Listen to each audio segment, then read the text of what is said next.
Feels so sluggish. Yeah.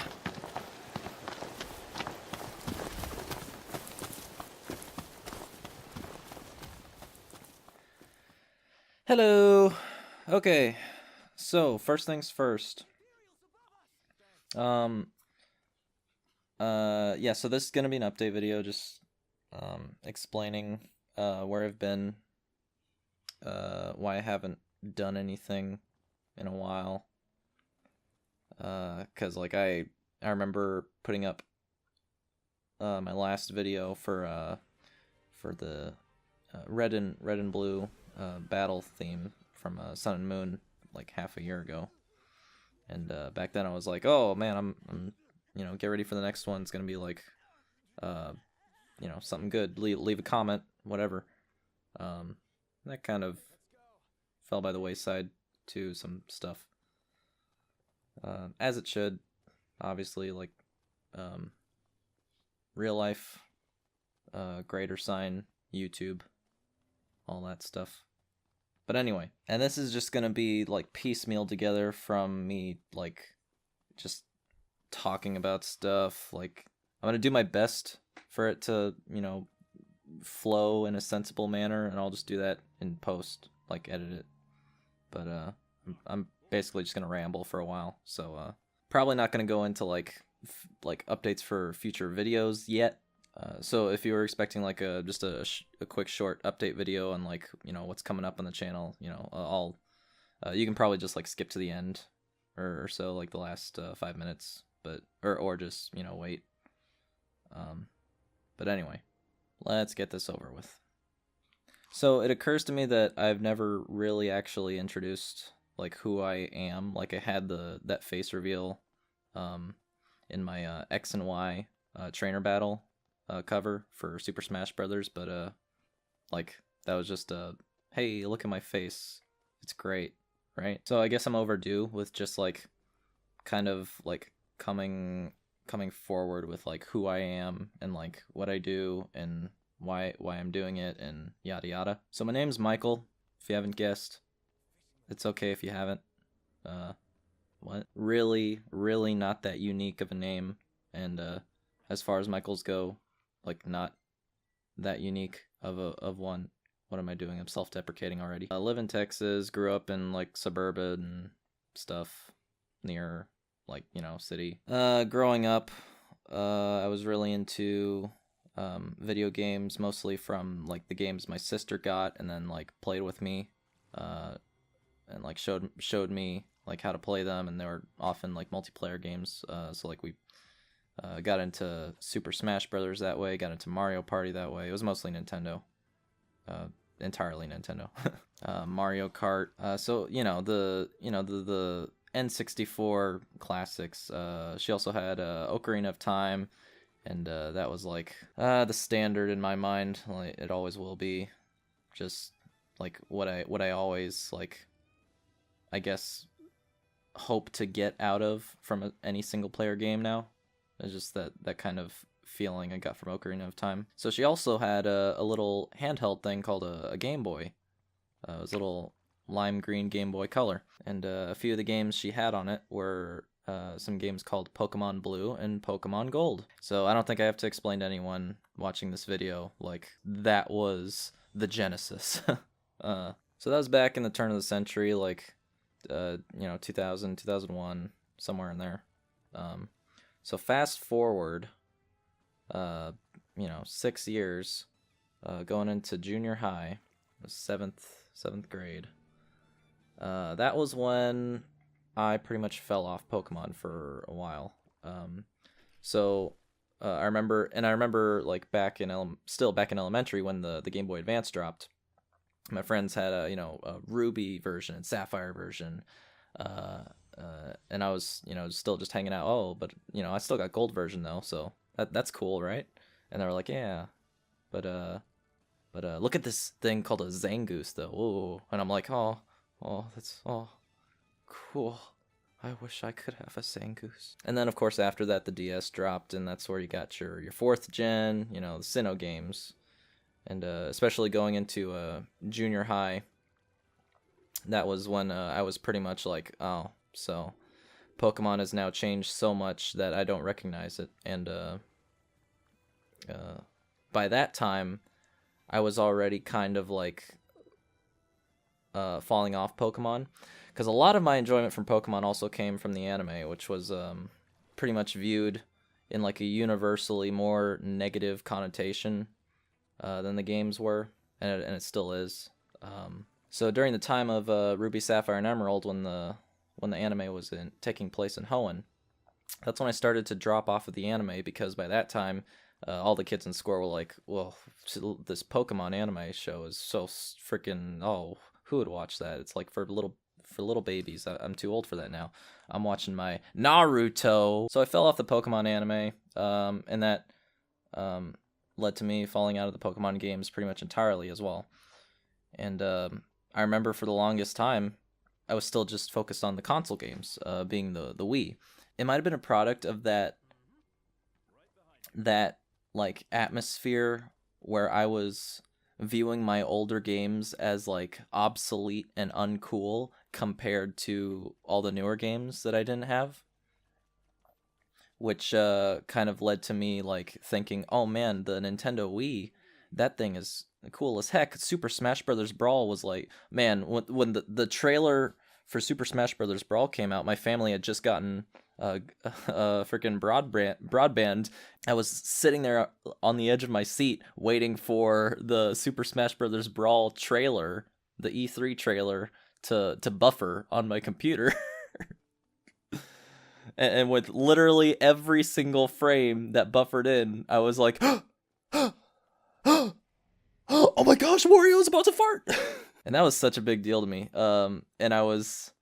It caused me to go into this mode of like, okay, so this is the most important thing to me right now.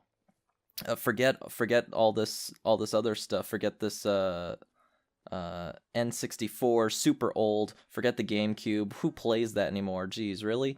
Super Smash Bros. Melee? Please, that is so old. No one will ever play that game ever again, because Super Smash Bros. Brawl is where it's at. So I ended up selling my GameCube, selling a bunch of like really treasured games like Animal Crossing and Pikmin and others, so that I could make money for a Nintendo Wii, which I eventually did, and I eventually got around 8th grade, and I got Super Smash Bros. Brawl, I got Wii Sports Resort, eventually got Skyward Sword, which I still love. It has its flaws, but, you know, every Zelda game does. So it was around that time that I was... going into high school, like freshman, sophomore year. And that was high school. So moving on. No, but seriously, high school was like, woof. Who doesn't have their high school stories, right? So my high school story was the pretty typical loner, outsider geek. Didn't really go in for the anime crowd, didn't go in for the emo crowd, certainly didn't go in for the nerd crowd. Wasn't anywhere near smart enough. Which was kind of a weird crowd at my specific high school, because it was like most of the popular cool kids came from like my elementary, and were pretty much like the nerds, but like they were cool nerds. So as a result of like them like coming from my elementary and me being familiar with pretty much all of the popular kids in my school, it was never really an imposing group, I guess I would say. It's probably just because I wasn't part of them and they were just shit talking me all the time, but whatever. So that was like the first moment in my life where I started to like comprehend like, oh, wait a minute, I think I'm basing my whole life around comparing myself to others. Uh-oh. And that was pretty much me like going through my junior year and senior year, on top of all my education woes. I was also just trying to figure out like, well, so if like who I've been for all these years like has just been how I compare myself, like what do I actually want here? So backtracking a bit here, I got into orchestra back in elementary school in 5th grade, and I pretty much stuck with it all through 5th, 6th, 7th, 8th, and all through high school. And orchestra was always kind of my rock, I guess, in school. Like, no matter what changed or who changed or, I always had that, like as a fallback, like, well, this has always been there, I've been playing violin since elementary school, and I always have been. So that was kind of like a way for me to stabilize myself, I guess. So during orchestra in high school, we had a bunch of trips that we would go on for orchestra concerts. We went to New Orleans, we went to Chicago, and then my junior year we went to Memphis, Tennessee, and it was around that time that I had won a first generation Nintendo 3DS at a raffle. And the only reason I won it was because my mom pretty much like entered it for me, because I was like, a 3DS? What? Why would I want that? Anyway, so I got it, and I got like a little like driving game for it. It was like Asphalt, and I was like, oh, okay, cars, because that was another phase of my life where I guess I was kind of like grasping at anything to involve me with anyone, like interest-wise. So I kind of just grasped onto cars because I really liked race cars and racing. So I was like, oh man, I'm going to learn a bunch about cars, and then like I can that's something I can have in common with people. Cuz like, oh man, I'm going to learn like everything there is to know about cars, because if I like cars, then I have to like everything about cars. That's just how it is, right? And I got really into cars and racing for a long time. So when I got the 3DS, I was like, well, I don't, there's really nothing that I like to play anymore. So I got this game called Asphalt 3D, and it was whatever. It's a very basic arcade racing game for the 3DS. It's whatever. So around the time we're getting ready to go on the trip to Memphis, I ran into my friend in orchestra, and he is playing Pokemon Platinum on his DS with someone, and I remember thinking, whoa, I totally forgot Pokemon existed. Let me go check that out. A little nostalgia trip. And I remember like seeing how much fun that he was still having with it. And I remember thinking, well, you know what? This might be a nice little trip down memory lane to check this out again. So the orchestra trip's coming up. I go to Best Buy. I decide, well, okay, let's look for a Pokemon game. Because I knew of the existence of the Gen 4 remakes for Gold and Silver, Heart Gold and Soul Silver. So I decided, well, those are the games that I liked the most when I was little. Let me look for those. So I go to Best Buy, didn't find any Heart Gold, Soul Silver copies. But what I did find were the newest Pokemon games called Black 2 and White 2. So the orchestra trip was coming up. I was like, these are the only Pokemon games I can find. These will have to do. So I got a copy of Pokemon White 2 for the DS, which I just figured was the 3DS. I didn't know or care at the time. And that was the moment I realized I was back. So fast forward a few years. I graduated high school, 2013. And that was the year that Pokemon X and Y were announced. So leading up to that release, I was just all in, immersing myself back in Pokemon, both the games and the show, and I was just like ecstatic to like, get back in it and experience, a Pokemon release with everyone else for the first time in years and years. And Pokemon X and Y, of course, as everyone knows, was like, crazy awesome. So then come October, Pokemon X and Y get released, and of course that was, amazing. And I loved it, and I had a fantastic time, playing it for the first time with my friend who never left playing Pokemon games, and just having that joy of playing Pokemon with a friend all over again. So getting back into Pokemon, obviously, one of the huge things that struck me about about the games was the music, and me playing violin.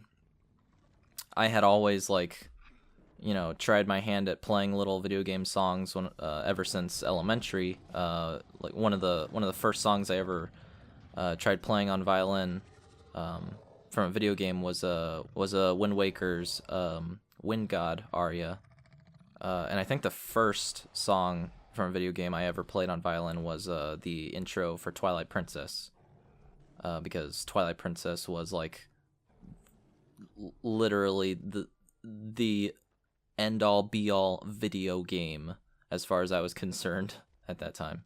So yeah, I started learning a bunch of Pokemon music on violin. And a lot of the battle music mostly, because that was like some of my favorite music from Pokemon overall were the battle themes.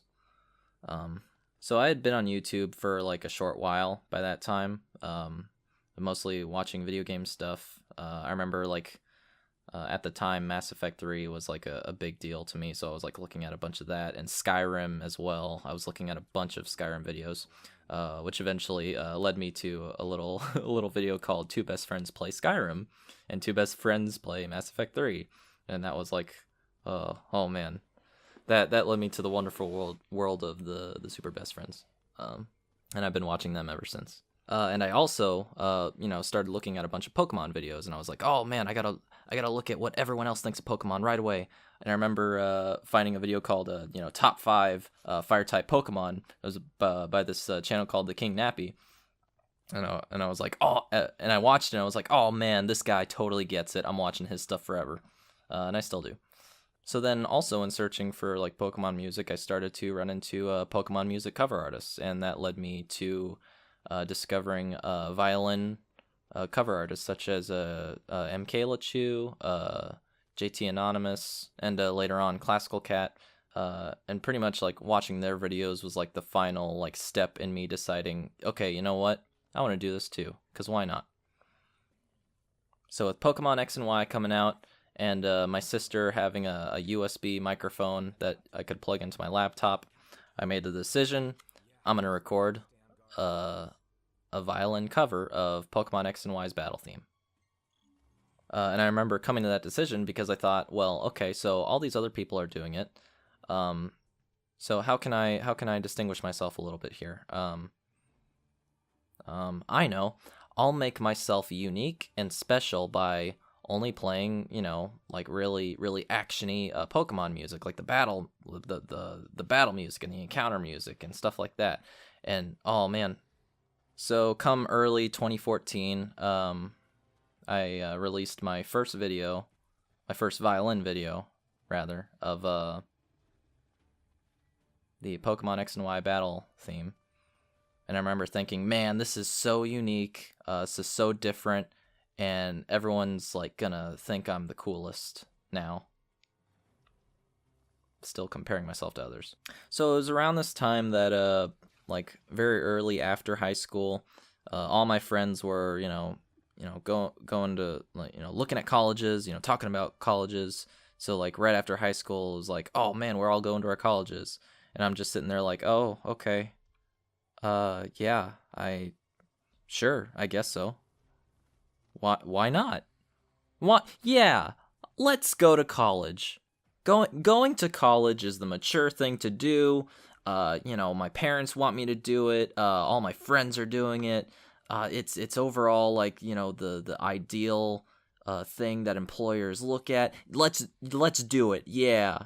I'm gonna go to college, and I'm gonna kick ass and take names. And so that was a train wreck. I finished high school, and immediately thought, wait, what do I want to do again? And I pretty much narrowed it down to my two core interests I had, at least at the time, which were wildlife and movies. And those were basically the two things that like I could see myself doing like as a job, like I could be a professional wildlife photographer for a major company like National Geographic or Animal Planet or something. Or I could be, a filmmaker for a studio and, all that. And so by the time I started college, I still hadn't figured out like what I wanted to pursue. And it wasn't until like that first freshman year ended where I had finally like I actually had a moment where like I sat down and watched a movie with a family member, and it pretty much helped me realize, okay, filmmaking is the way I want to go. So that second year of college was pretty much spent realizing the harsh reality that is filmmaking, in which you gotta pick something. There were so many different aspects of film than I realized. It's just a completely different world entirely in itself. It wasn't until that third year of college where I started to finally like, get a better idea of, okay, I'm not as interested in the artistic aspect. I'm not as interested in the technical aspect. But the aspect that always is the most appealing to me in any movie is the story. Whether it's compelling characters or a fantastic plot or even just like a really cool premise. I was always attracted to stories. So with this onset of me realizing that I had no idea what I was doing in college yet, it sort of trickled down into my channel as well. I had pretty much backtracked through a bunch of generations, from red and blue all the way through black and white. And this sort of changing mindset of mine was like having an effect on what goals I had for my channel at the time as well, where I was trying to reevaluate, why I was doing the channel in the first place. And especially by that time, a bunch of, I had discovered many other Pokemon music cover artists on YouTube, and I was trying to figure out how, like, why am I still doing this if everyone else is doing it?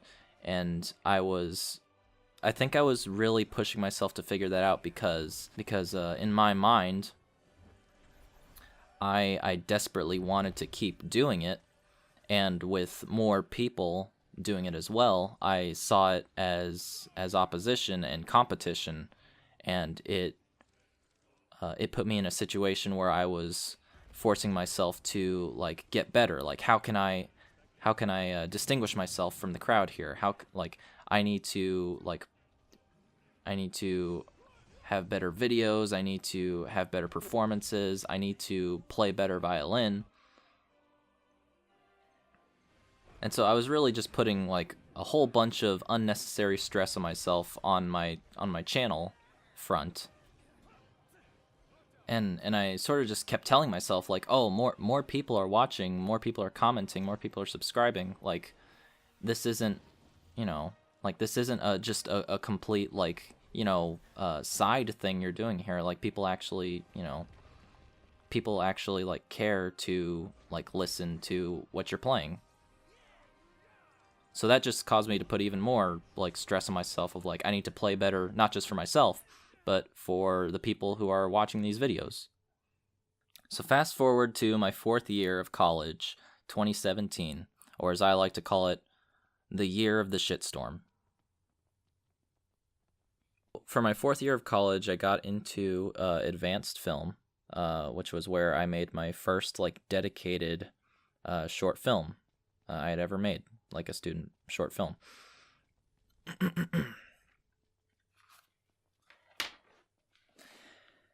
And the short film I decided to make was, and I had to write this down, it was a rewrite of a single scene of another rewrite of another adaptation of a script I wrote in a screenwriting class.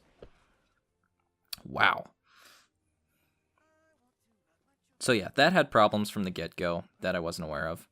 So it was my first time making like any kind of dedicated short film, and it was also my first time like making a dedicated comedy on top of that. And it shows. Most of the jokes didn't land. The story was poorly planned out. Most of the dialogue doesn't really do a good job of communicating what the story even is. Just overall, like, you know, a lesson learned. It is what it is. So as much time as I was trying to pay attention to making my short film, I was also trying to pay a greater amount of attention to other things as well, namely a relationship. All right, so I won't get into the details, just suffice to say it was my first crush, it was my first time dating, it was my first time like trying a relationship at all. So I pretty much got the crash course and all of that.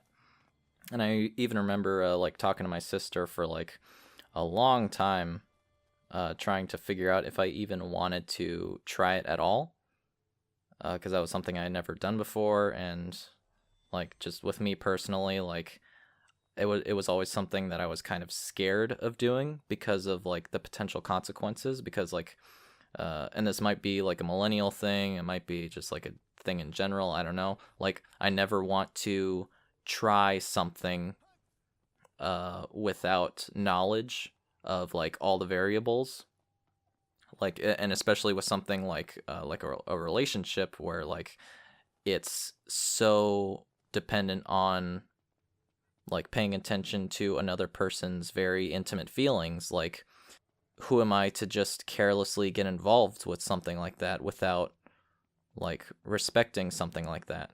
So it took me a long time to even come to terms with that, but eventually I did. And it started to make me aware of certain things about myself that I had like tried to ignore for a long time and that I needed to accept. So on top of that, there was other stuff going on as well, which was attributing to me like reevaluating myself, which was a lot of stuff at school. A lot of stuff at school. I won't get into the details, but I will say there were a lot of details. A lot of details. So many details that it almost completely disillusioned myself with what I was even doing in college in the first place. And it felt like my time in college had completely hit a brick wall that not only was I unable to get through, but I didn't even want to get through. And I think that's communicated pretty clearly with the complete lack of videos on my channel for the past 7 months. And that's not even mentioning all of the just total horseshit YouTube policy crap that's been circulating lately, of like just almost not only a lack of support for creators, but like almost a spite for them. Like, it's becoming more and more clear that YouTube is no longer viable as a creative platform. And that also was, like, contributing to me just, like, losing interest in creating videos at all. So, yeah. So by that time, as far as my violin was concerned, I had hit a point where I decided that improving as a violinist was not the reason I was still making videos. And frankly, it never was. I made my first video because I loved Pokemon, period. And, like, making better videos, learning how to play better, like, all of that, all of those things were always and will always just be byproducts of my initial goal, which was do something I love. So, let's fast forward 7 months.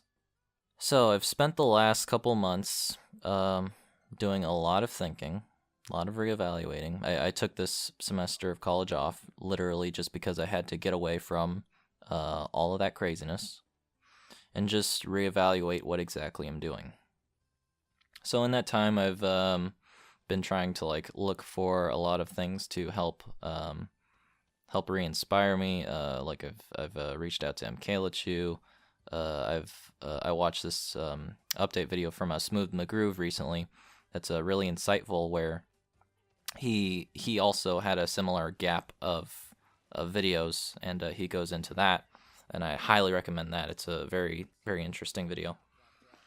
But so anyway, after doing a lot of thinking regarding my violin playing and why I started the channel in the first place, I've pretty much just come to the conclusion that like the reasons I've been doing this like for so long were like, as much as I think they've changed, they've always just been pretty much the same thing of like me just playing violin because I like to play violin.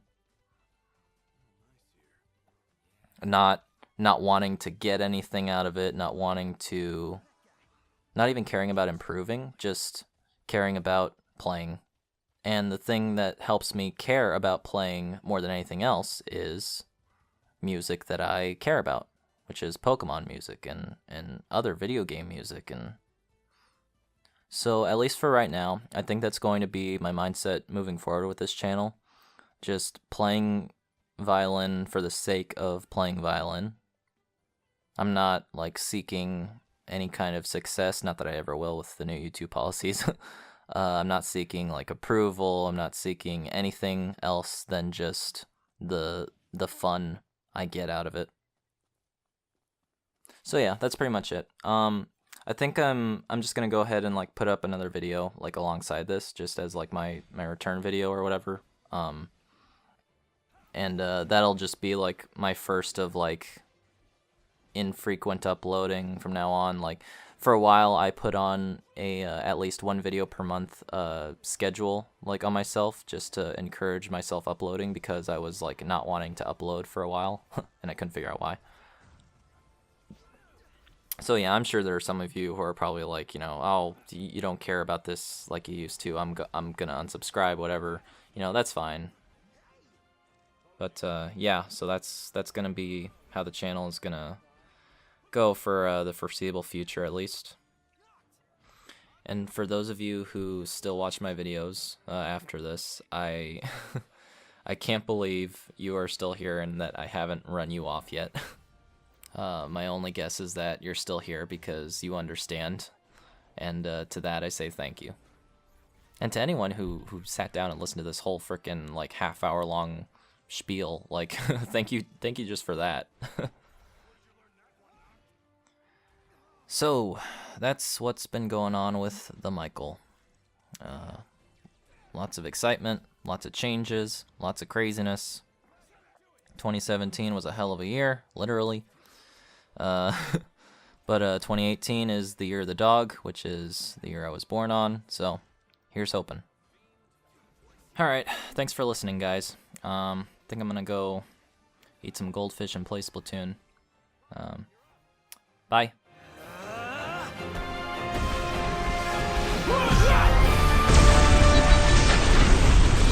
Lighten up that up more quickly.